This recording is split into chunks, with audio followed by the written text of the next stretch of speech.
Welcome everyone to episode 15 of Soul Flow Radio with the Feel-Osophy brothers. My name is Josh and we are joined by our co-host VJ for today's conversation. VJ, how are you today, bro? What's up, everybody? I'm doing so well, man. Episode 15. Love it, love it, love it. Yes, I'm doing really well. You? Awesome. I'm great, man. And, I have a lot of gratitude in my heart for you today.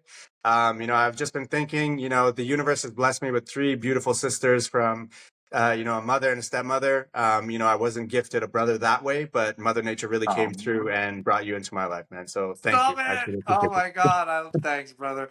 Yeah, recently we got a comment from a dear friend of mine that said that what they saw like a photo of you and I like above one on top of each other kind of thing. And what did she say? Something like I think she was like soul twinning, super twinning or something. twinning or something like that. And we realized we're just basically the same, except just slightly different phases in life. What a gift! So funny.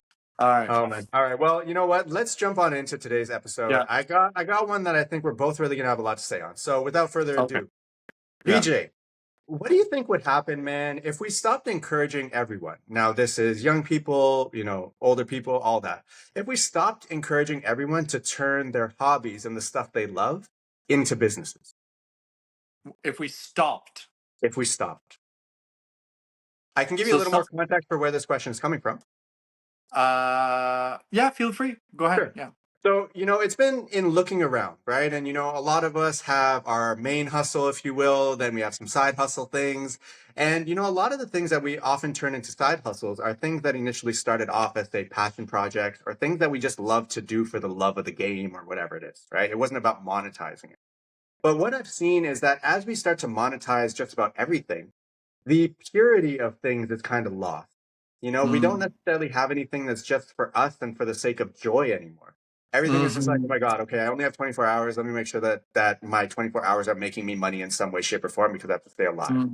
Hmm. There's Hmm. less room and space that we're allowing for just pure joy, for us Hmm. to invest our time into things that don't necessarily have outcomes that are measured in traditional metrics. Hmm. Hmm. So what I find is that, we see the older people doing it, people out of uni, whatever. But what I see is that we're often passing this information down to the young people too. So they're not exactly getting that time to just live in that state of play and joy. They're kind of Hmm. being fast tracked through it, much like a lot of, young people's lives is being fast tracked to the point where now it's just like, okay, forget what you like doing. Does it make you money? Right? And Hmm. let's look at the business plan. What's your business plan? How are you going to market this thing? Versus, Hmm. oh, you've made a really cool like snake out of Lego and connects, and you know what I mean? Like just something like that. That's Hmm. kind of where I'm coming from with this. Hmm. Yeah, great point. As very relevant these days. I see that the paradigm of 9 to 5 is shifting in the world. I think this started with COVID, in that people started realizing they could work from home. Once the world opened up again, a lot of people chose to stay back home, work on Fiverr or Upworks or whatever, kind of be self proprietors. Um, and it gave the world, I believe, an opportunity for people to dive into what they actually like doing, and seeing if that could bring in the fruits that they need to support family, to support all that stuff, right? So I feel like it's a double-edged sword, right? It's like, okay, what comes to mind is, let's say, somebody that loves making vlogs, loves to travel, loves to roam around, document what they're doing, and share. Oh, I went to Toronto. I went to this museum. It's great. You should check it out. And the art of making videos, editing, and putting it out on YouTube. They love doing that. And there Mhm. comes a point where now they are getting X hundreds, thousands of dollars a month, and now this is becoming a living. Now they're realizing that this is the thing that needs to be monetized, right? As you said. Mhm. And so all of a sudden, something happened. I know a friend that's sort of in this. What happens is now it becomes a chore. I have to release another video this week or in 2 weeks. If I don't, my audience will drop. I will not get as many views and I will get less money, right? And so now all of a sudden, that joy of creating an episode whenever I felt like it, becomes a pressure, got to do it in this time. And now I'm like slouching and I'm kind of putting myself out there in this energy when I'm not aligned with it. No, So it's like, yeah, great.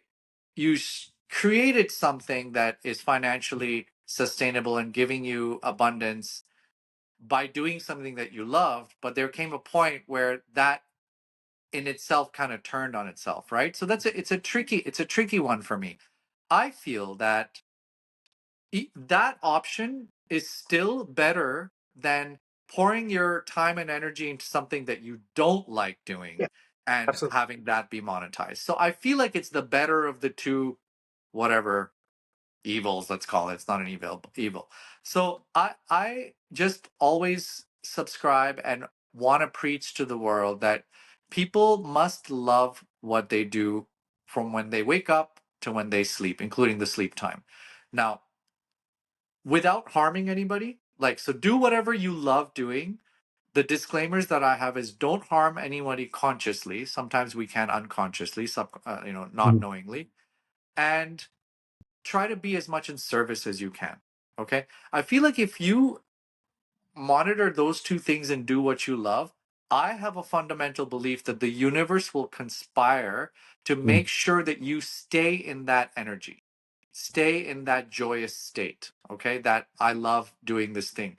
And one of the ways it will help support that is money, is financial or whatever the comforts of life.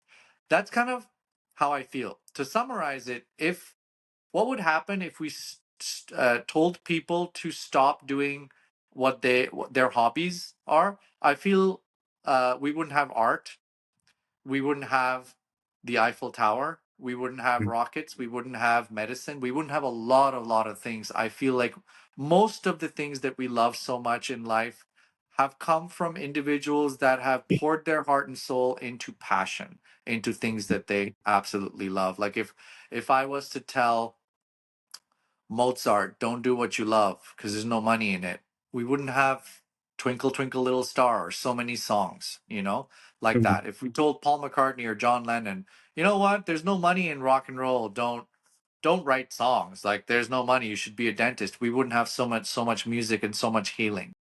Yeah. That's kind of what I would like to start with. Okay. No, I appreciate that, man. And I totally see that, right? Like we need that time to be creative. And then, the world in its own way is going to give us, our kudos and confirm whether that's something that it wants to reward, say in financial abundance or spotlight, whatever it happens to be, right? So, I'm all for it when we step into it from that perspective of like, I love doing this, right? But I'm not setting out to do it so well that now someone wants to pay me for it. You know what I mean? Like it's more just Mm, like for the love of the game. Like for example, right?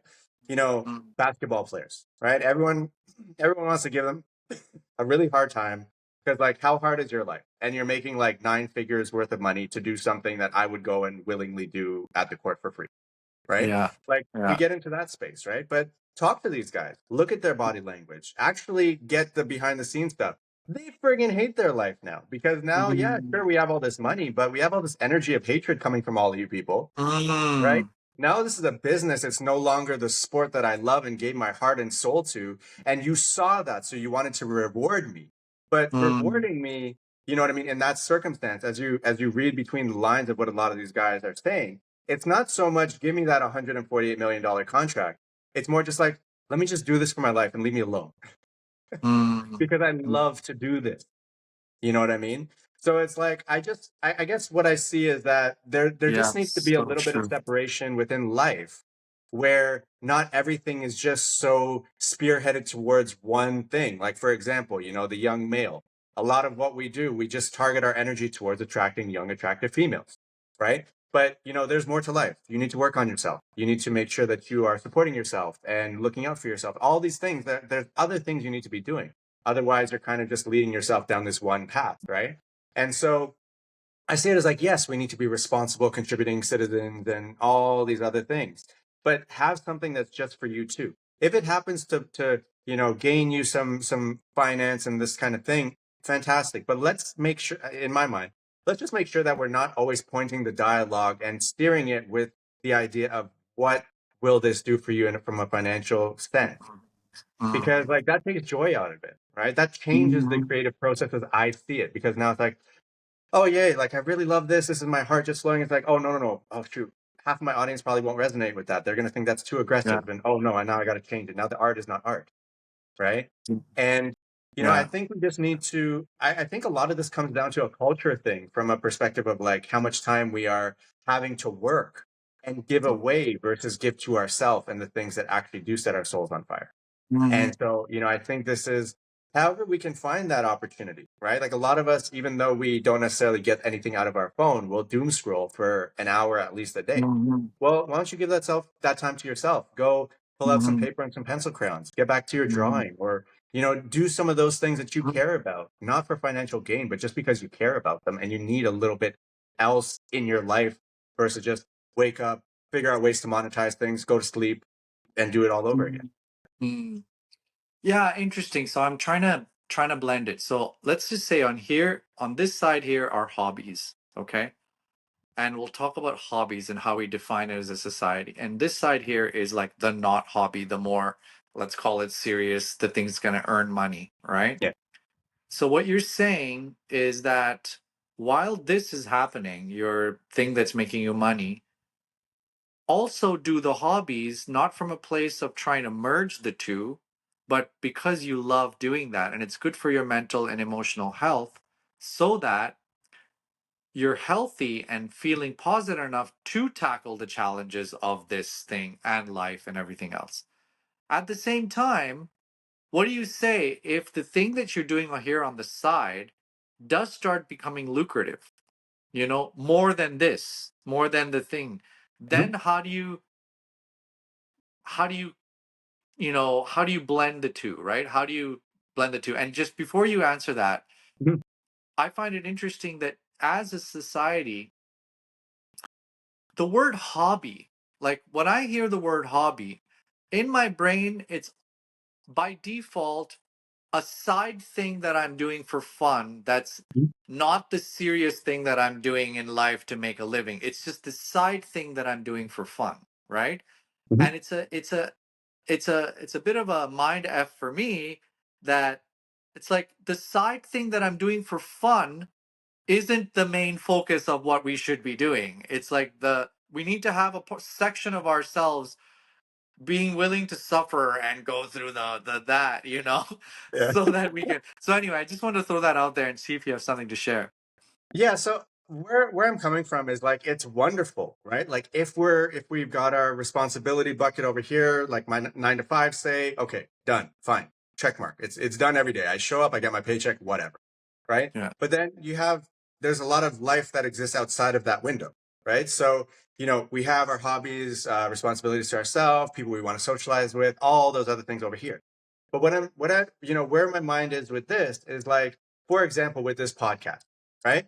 You and I aren't doing it for financial gain. We're doing it for the love of the game. We're doing it for the love of talking with one another Yeah. and Yeah. for exploring these things, right? Yeah. So sometimes, for example, if we approach this from a different lens, if we said, hey, you know what, VJ, I really hate my job, bro. Let's create this revenue stream from a podcast. And I'm going to say, forget, I'm done with these guys. That's a Yeah. different energy I'm bringing into this creative Yeah. process. It's no Yeah. longer Yeah. just Totally. pure and for the love of it, right? Yeah. And yes, I leave it open to the universe to use this, whether this is for Yeah. joy or Yeah. other alignment, right? But I'm not just saying, okay, I'm going to do a podcast right now. I'm going to kill this podcast. I'm going to Yeah. make revenue from this podcast, and then I'm going to leave behind my old life. That's different. That's a different Yeah. energy you bring to it, right? So it's Yeah. like create here, do what you must, because at the end of the day, we have a 3D experience to fulfill, right? Yeah. But when you do this from a place of love and joy and purpose and happiness versus what is the outcome for someone else, I find that's where this thing is actually going to start to transcend and now Yeah. give you a way out of this thing. But Yeah. if this thing is just being groomed to become this thing, that's a Yeah. different intention you bring to the art, and therefore the outcome is different. Let me ask you this. I love that. I love Yeah. that. I completely resonate with it. Let me ask you this, just devil's advocate. So let's Mhm. say we're doing this podcast. We're doing it obviously for the love of this conversation. And fast forward a year, 2 years, we're now, based on whatever things end up going up, alignment, people start noticing us. Now we're making, I'm just going to be hypothetical, we're making 30 grand each a month. Okay? Mhm. That's a lot of money. 30 grand each a month. This thing that we started doing out of love. So now we have this. decent income, really good income coming in, but we're starting to not like it as much, Josh. You and I are feeling the pressure of our, investors or whatever, Mhm. or there's just, it's starting to get like a little bit like not fun. What would you do? What would we do? So now it's not as fun as it used to be, Mhm. but it's done the merging, it's done the thing. So what would we do? I don't think it's black and white, but what would you do? Well, I mean, 30 grand would be nice. 30 grand monthly would be nice, but in Toronto, that's not going to get us far. So, That's true. I'd be able to get a coffee. put that thriller back. Yeah. Yeah. Um, yeah, but what I would say to that is that you examine it at that point, right? It's checking in with like, okay, what has been the process here, right? And like, why do I feel the way I feel now? Sometimes, things like no matter what it is, sometimes they are in our life to give us an opportunity to build skills or strength or faith, right? So, for example, in your example of a podcast, like we're doing right now, going from where it is to being monetized, right? It's like, okay, that's fantastic. What did we do in that process? We developed trust and faith within each other, within ourselves, with the universe that is going to provide when you do things from a pure place without expectation of something, right? We use that as a learning experience. And now it's like, okay, well, if the podcast now feels a little bit tired and now it feels like work, well, there's two sides to that too, because certain things in life you just need to show up for. That's the bottom line, Yeah. right? Yeah. And Yeah. then at Yeah. the same Yeah. time, that might be a Yeah. call for things to evolve. So now it's like, okay, Mhm. we know we love the conversation, what Mm, we're able to guide people with. We know that, but maybe we don't like this format anymore. Okay, do we pivot on the mm, format? Maybe it's not the format. Maybe we just don't resonate with this whole style anymore. Okay, cool. mm, But let's see mm. what this showed us. How are we possibly exiting this situation wiser, more empowered than we entered it? Right? That will happen no matter what it is. Like Yeah. these companies who go to 100 million, 100 billion, whatever, at the end of the Yeah. day, the leaders still exit, Yeah. Yeah. right? Yeah. So it's So about true. staying in touch with our why, I think, because that's Yes. what's really going to keep us on the path and doing it from a place of purity and intention versus anything else. Yes. Love it. An invitation for everybody to continue checking in more often than you would think naturally with the why. Like, why am I doing this? Connecting it more with that more frequently will allow us to make those minor pivots that we need to make to retain the joy. I think that's what you and I would do. Mhm. Hey, bro, it's getting a little bit stagnant for me, blah, blah, blah. Hey, check in. And instead of just sitting in our own worlds wondering, I wonder if Josh is thinking the same thing. Like we would do that. We would check in. We're like, hey, maybe let's change the format. Let's bring some joy into it. Maybe let's film the next few episodes on the beach together somewhere, sort of like bring back. I think that's what we would end up doing. Yeah. And so that's the answer I was looking for, and that is, and I love it, is that checking in with the why, just checking in with the why, because anything can get stagnant, man. Anything, like you Yeah. could be, in paradise, and that could get stagnant. Life Mhm. is not about being in the honeymoon phase forever and ever and ever, but we do have the ability to make tweaks and change perspective here and there so that the honeymoon phase can keep reappearing in its own Definitely. different way. Yeah, I love that. Just again, coming back to the just connotation I have with the word hobby, especially coming from the Eastern culture. It's like, I remember my cousin, he wanted to be a chef when he was young Yeah. because he loved food, culinary arts. He just loved it. But everyone, all the elders were like, that's a hobby. Mm. That's a hobby. Like it's not a hobby if you're a dentist, lawyer, or a doctor, or like whatever. Yeah. You know what I mean? Yeah. Everything else is a hobby. Running is a hobby. Come on, art is a hobby. You're not going to make a living, right? So there's some deep, deep programming as to what Mm. even a hobby is. Mm. It's like it's almost like activities X, Y, Z are already determined to be hobbies. It's not about whether you love it or not. It's about these activities are hobbies. Tennis is a hobby, but doing math and becoming a professor in a university is not a hobby. Mm. So I find this a very strange sort of like these definitions that we've made, which also further add to the confusion that we have. This like, at least in my culture, this like deep like labeled guilt. Like, oh, I'm just cooking. Like, Mhm. oh, that's a hobby. Why am I not, focused on day trading my stocks or whatever it is? You know what I Yeah, mean? yeah, Uh, totally. yeah, yeah, That's a great point, man. Thanks for sharing that because I think like that's planting some seeds of like I think there's a whole other thing to explore when it comes to this conversation that we kind of just opened up here then. Yeah.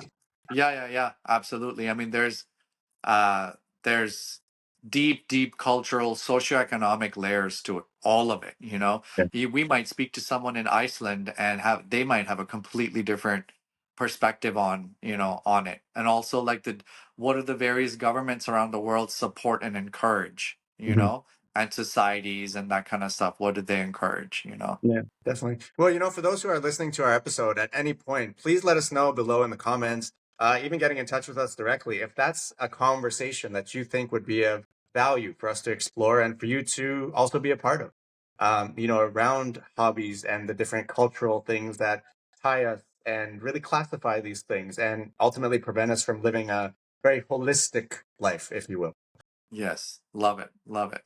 Are you feeling complete with that, bro? I am. I am. Yeah. Thank you for all of that, man. Thank you. Yeah, you too, man. So much learning. Yeah, definitely. Well, for everyone who's tuned in today, we really, really appreciate you. We appreciate you rocking with us. And, VJ, for those who are interested in perhaps exploring a bit more of what we talked about, or just looking for how do I get more in the driver's seat in my life? What kind of offerings do you serve up that they might be interested in engaging with? Yes, so both you and I have really beautiful, diverse things that we offer. Let me speak for me. I personally love talking about things like this from a science and the marriage of science and spirituality. I feel like one of the things my work here is to bring tangible language to esoteric subjects, that are like kind of. So I do that by way of offering workshops in person, online. My business partner Stephanie and I, we offer an annual retreat in Guatemala called Heart Medicine Journey, where we explore medicine, natural medicines of all kinds, and certainly we have these things what I call dharma talks where we dive into subjects like this. I feel like conversation about this kind of thing is very, very important.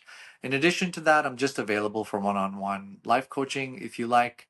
um, and if you happen to be in Ontario, once or twice a month we host kirtans, and our kirtans are basically song ceremonies where we sing and chant together, and each of those is infused with some sort of a theme as well. And it's subjects like this that we sort of like embed and weave into our offerings. That's me. You can find all my information at Let's Meet at Balasana on Instagram, or the website spaceof.love. What about you, Josh? Amazing. I'll get to mine in just one second, man. Just a question for you, just in case people are wondering themselves. Are your offerings, are they just for like a specific type of person or like who are you inviting to see themselves in your space and with your services? Only people that agree with me. I'm kidding. uh, Anybody and everybody. Now, there are some fields that I'm not qualified in. For example, if you have some sort of condition or medical situation that I'm not qualified to handle, I would be very honest and upfront with you and just recommend a professional in that aspect. Having said that, people from any walks of life and any culture as well. I've been raised in different cultures and have perspective and understanding of various nuances of cultures all around the world. And I've worked with people anywhere from 18 to even in their 70s. So really anybody, and I actually in fact invite diversity in the type of people that I work with. Amazing. Well, yeah. So for anyone who is interested, VJ is a wonderful resource, and he's got a beautiful space if you're looking to do in-person things as well. So, just putting it out there. I personally attended the Heart Medicine Journey retreat with VJ and Steph. That was this year, still this year. Yeah, man. And Oh, and I want to say is that you probably have a lot of offerings that are coming across your feeds and people tell you about, but what I can say is that these guys really have a unique way of doing things. And one of the ways that that's really going to shine through is not necessarily just by connecting with a post. It's actually with through connecting with both of them. So, by all Mm. means, shooting them both a message saying, "Hey, I just love to chat a bit more about what it is you're offering here. Do you have some time?" That's going to go a long way. That's really going to help you. That helped us certainly in connecting with you, VJ, before we had met in person. The time you took with us to really answer our questions, support us, let us know that you were there if anything else came up outside of that window. That went a super long way, man. So, I share very openly and have left reviews for you guys. It's one of those experiences that I'll never forget in my life, and I'm very hard to impress. I'm just going to openly say that. So, and that's exactly what happened. So I was forever changed by you guys. Brother, thank you so much. I'll never forget that first call with you and Suki. Like it's embedded in my brain for whatever reason. I know exactly how you were sitting and everything. It's wonderful. Yeah, definitely. Please do share about your offerings, bro. Absolutely. So, for anyone who's interested in exploring a bit more about working with me and what that can look like, I offer something called self mastery consulting. And essentially, that's one on one deep dives into ourselves. Now, many of us are looking to lead in different spaces, whether that's any corporate space, maybe within our families, within our communities. Some of us are just, we're solo travelers at the moment. We are leading ourselves. And the bottom line is that the way I see it, the ideal starting point for any element of working on our leadership is ourself. So these are entirely one-of-one, non-templated sessions where we talk about what's going on with you. And through all of my lived experience, certifications, all that jazz, I support you with custom created plans that are going to support you. And I'm there for you all throughout the way. So check that out. Tarot is also something that I do. I offer tarot readings. I like to use that as a tool for us to once again open up conversation and help you to connect and build your intuition, because that's more important than ever in these times. Another thing you can find me for is if you're interested in writing projects and collaborations through that way. We also offer retreats and things like that. Those are building, so that's more of an upcoming type of feature. But Reiki and sound healing are also some things that you can connect with me with. And this list is ever expanding, but that's kind of the cold notes for you at this moment. So Where thank you, can man. we find this information? Yep. So on Instagram, the Self Mastery Consultants, all one word, no spaces, anything like that. That's where you Okay. can find us.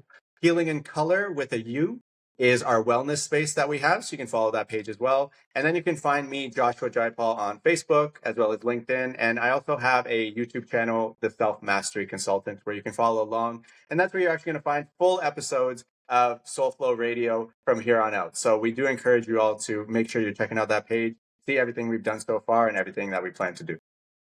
Love it, brother. I just want to say one of the things that I love about the way you may work with somebody, at the very least I've felt this from you, is you make the person ponder on their own about their thoughts. It's like you do less of like, here's what to think. You do more of, here's what I see and what do you think based on what you've shared. And I find that happens regularly with you.